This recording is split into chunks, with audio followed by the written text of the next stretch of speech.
Good evening, everyone. Buffalo firefighters found themselves confronting a blast furnace on the first day of summer. And hours later, they're just wrapping up at the scene of a four-alarmer on the city's east side. News 4's Michelle McClintock is live tonight on Wyoming Avenue. Michelle?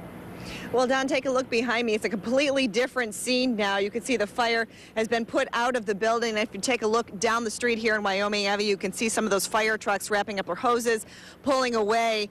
They've just wrapped up here, and now they'll have the daunting task of trying to figure out how this fire started.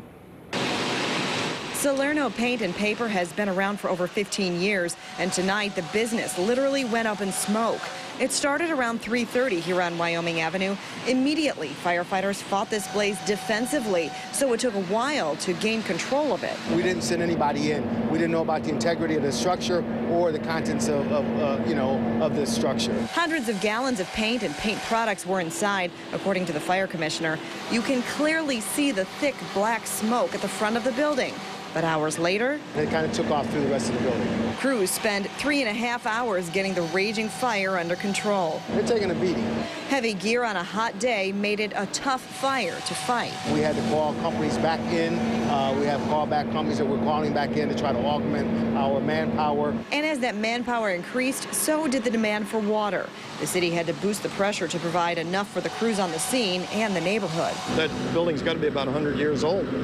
It's not fun to watch. Charles Bream is in that neighborhood right across the street. He was home this afternoon talking with a neighbor about this very building. I said I was going to talk to him about painting this side, and I just looked over there and uh-oh.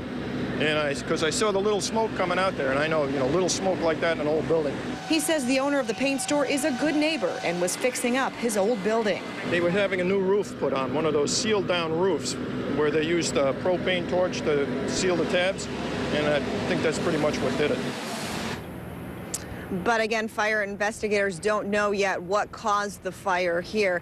Damage is pegged at around $750,000. Reporting live on Wyoming Avenue in Buffalo, Michelle McClintock for the 10 o'clock news.